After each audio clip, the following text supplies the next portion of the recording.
Assalamu alaikum. Sister Janine's going to give her conversion story. Okay, Sister Janine, can you introduce yourself, please?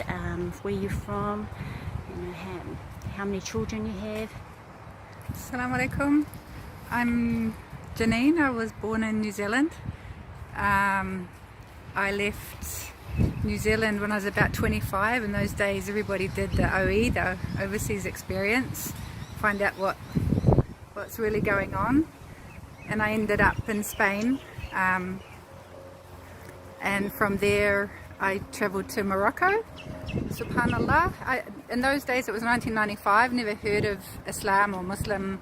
Never even heard of it. There were hardly any Muslims in New Zealand in those days. And yeah, ended up in Morocco. And I was given the Quran, and I was like, oh yeah, another book, another story, and wasn't really motivated to read it. And although I'd been a searcher all my life looking for the truth, probably a little bit resigned at that point. And then subhanallah, I was staying with Muslims who weren't practicing like alcohol, music, subhanallah. And one day this a family member came, and she came dressed really modestly, hijab, covered, and she prayed in the room where I was. And in that moment, Joanne calls it the epiphany moment. Yeah, I just realized that was the purpose of our creation. In that moment, I just saw the submission to Allah was, that was it. That was what we were created for. And the tears welled, and I just had this deep realization. And subhanAllah, it was the month of Ramadan. Allah says He takes souls out of Jahannam at that time. And so the person I had met took his scarf off, and I wrapped it around myself so he could take me to his mother's house. And there, I ate I had a shower, put a nightie on, put a hijab on, and had a beautiful Moroccan soup. And the next morning I woke up taking the henna off my hands, newly born, and started fasting and practicing Islam, subhanallah. It was a really the really profound thing that happened was meeting an English-speaking man. So he was able to articulate that Islam was the first civilization where people gave money, the rich gave to the poor. And having studied sociology and always been a passionate advocate of, social justice for all of humanity, for women, for the environment, that's all the groups I was involved in Spain. This just seemed to make so much sense to me and have like a solution to all of mankind's problems. MashaAllah. So,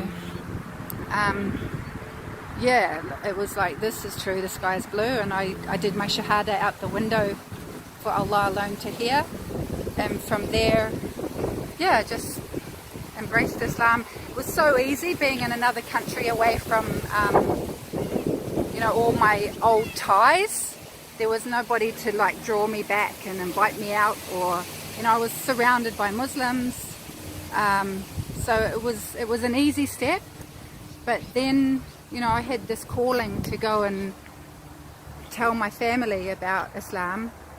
Because those days nobody knew about Islam. It just wasn't spoken about. And I thought, like, if I shared it, everybody would become a Muslim. Like, why not? This is awesome. Didn't work out that way. And so that year actually became one of the hardest years of my life. After having the best year of my life in Morocco, ended up having the hardest year, being thrown back into a non-Muslim environment and all the old habits being triggered, and it was difficult. And it was 22 years later of that struggle Like, I studied a lot about Islam. You know, I would go to halaqas every week. You know, I memorized Quran, studied. But it was always hard. There was always something seemed to be missing for me. I don't know.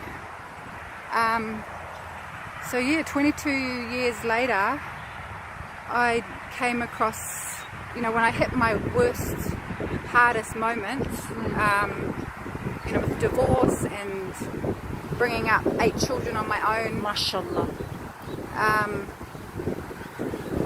Did you find that missing piece? Yeah, I did. I came across, there was a Twins of Faith. It was a Islamic sort of conference going on in the city, and a sister called Catherine Jones was doing a video about, I just came across it on Facebook. I've been to Twins of Faith and I saw her video, and she was talking about connection with children, and just through listening to this very short video, my relationship with my children changed.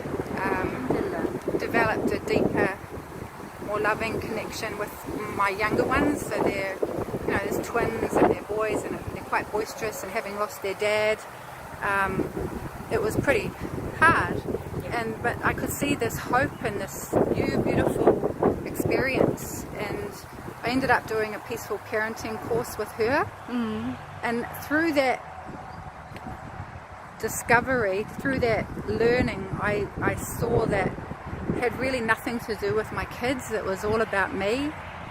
And I mean, for me, it was the first time I learned about self-love and self-care, and filling my own cup before I could fill anybody else's. That was huge. Like, I look at it now and I'm like, how strange, I didn't know that, but I really didn't. I sort of had this like martyr attitude, like, Yeah, long suffering. yeah, I lived my 25 years like, you know, 25 years of fun, and, you know, abseiling and beach and doing everything I wanted to do, traveling the world. Yeah. Now I'm a mum. Let me just, I don't need anything. Let me just serve my kids. Yeah. And that was just like set up for failure. Yeah. Like, you know, I wasn't a fun mum, and I learned through this course that I had to start being a fun mum, and that seemed really foreign to me, which was who I originally was. You know, so I was like this going home. So through the peaceful parenting course, what came alive, the other training Catherine had done was the inside out paradigm. So this was all about me, about the way I experience life, and that my feelings are always coming from my thinking in the moment and no place else ever. And this was like a coming home as well. Like, Islam was the biggest gift I have ever received. Alhamdulillah. Alhamdulillah. You know, every time I hear of a conversion story or a shahada, you can't help but it just is overwhelming, you know? Yeah. Like, you feel it. Yeah. And then the second biggest gift was this other coming home to me, to my true authentic self. Yeah. With no feeling, no thinking about what I'm meant to be or what I should be, or any Titles. Yeah, We run after subhanallah. titles. And just this alleviation. It's called a subtractive psychology. All of your, you know, a lot of thinking's taken off your mind when you realize that all of life is coming to you via your thinking in the moment, and nothing else. Like, everything I'm experiencing is coming to me via thought. Wow. Like, wow, that this is such a simple truth, but it has huge, profound implications for who you are and who you get to be. And choosing better thoughts. Yeah. Oh, thank you so much for sharing your story. And what does your parents and your family, what do they think of your conversion? Yeah, I went the hard way at the beginning. You know, everybody's got to be a Muslim. So, I lost a bit of connection. Alhamdulillah, through the years. Doesn't work that way. Especially since, with my mum, I've always had an awesome relationship. But especially after the inside out paradigm, I got to see that I had a lot of thinking around even Islam, like the way Islam occurs to me. You know, it's It's something you like dawah.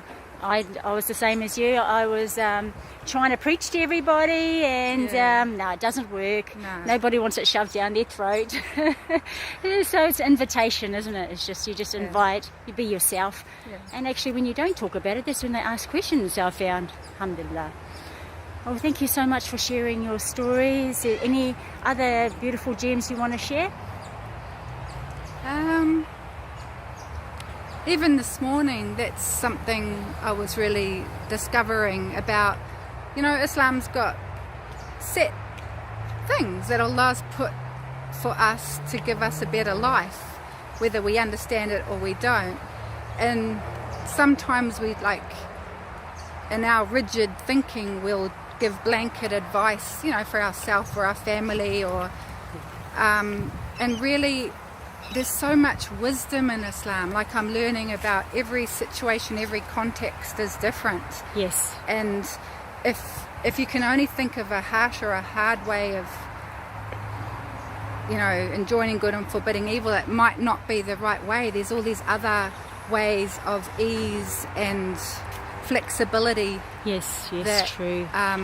True. Are there, just if we just listen to that inner wisdom. Yeah. That Allah has blessed us with, this innate fitra that we can go back to and connect with Him and get that guidance, subhanAllah. Yeah, that we don't want that regimented, rules, do everything by harsh rules. Sometimes it's about, reaching the hearts, isn't it? So, yeah, Jazakallah khairan for your wonderful story. All right, thanks for listening. Assalamu alaikum. Like Islam.